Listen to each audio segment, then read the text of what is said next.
বাংলাদেশের ম্যাচকে মূল্যায়ন করার কিচ্ছু নাই। যখনই খেলা দেখতে আসি, খেলা দেখলেই কষ্ট পাইতে। আসলে দোয়া করা ছাড়া কিছু করার নেই, যেমনটা আমাদের ক্রিকেটাররা সবসময় বলে থাকেন। এশিয়া অঞ্চলে ক্রিকেট নিয়ে মাতামাতি করা জাতির তালিকায় ওপরের সারিতেই থাকে বাংলার ক্রিকেট ভক্তরা। তবে টাইগাররা এখনও পারেননি তাদের প্রত্যাশা পূরণ করতে। সাম্প্রতিক পারফরমেন্সে ভবিষ্যৎটাও দেখাচ্ছে অন্ধকারাচ্ছন্ন। যদিও ভালোবেসে এখনও সাকিব মাহমুদুল্লাহদের খেলা দেখতে বসেন ভক্তরা, কিন্তু ভারতের বিপক্ষে শেষ প্রস্তুতি ম্যাচে এমন হতশ্রী পারফরমেন্সে সেই আগ্রহটাও হারিয়ে ফেলেছেন অনেকে।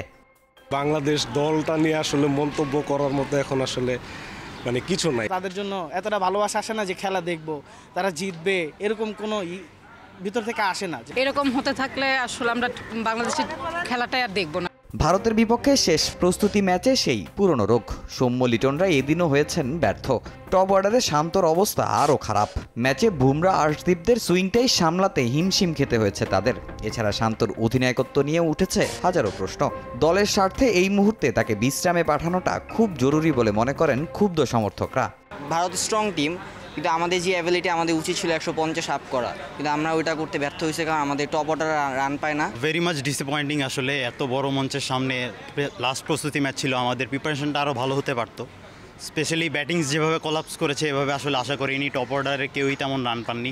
ওই ঘুরে ফিরে দেখা যাচ্ছে ওই মাহমুদুল্লাহ বা সাকিবের উপরে ডিপেন্ডেন্ট থাকতে হচ্ছে। সো আসলে এভাবে চলতে থাকলে আসলে ফিউচার কি ক্রিকেটের, আসলে এটা নিয়ে আসলে সন্দিহান। শান্তরে কিছু সময় রেস্টে রেখে তো তাসকিনের যদি তার জায়গায় ক্যাপ্টেন্সি দেওয়া হতো তাহলে খুব ভালো হতো। বাংলাদেশ না পারলেও বিশ্বকাপের প্রথম ম্যাচে চমক দেখিয়েছে নবীন দল কানাডা যুক্তরাষ্ট্র। দুদলই খেলেছে আসল টি-20 মেজাজে।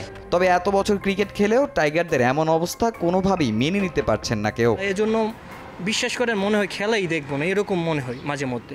আসলে ভাই বাংলাদেশের খেলা নিয়ে কোনো কিছু বললেন না। এদের খেলা দেখতে বসলে আসে। কানাডা নতুন দল, ইউএসএ নতুন দল, ওরা কত ভালো খেলছে। প্রেস মিটিংয়ে শান্ত এসে যেভাবে কথাবার্তা বলল যে বিশ্বকাপে তারা ঘুরে দাঁড়াবে, এই পারফরমেন্স নিয়ে কেমনে ঘুরে দাঁড়াবে?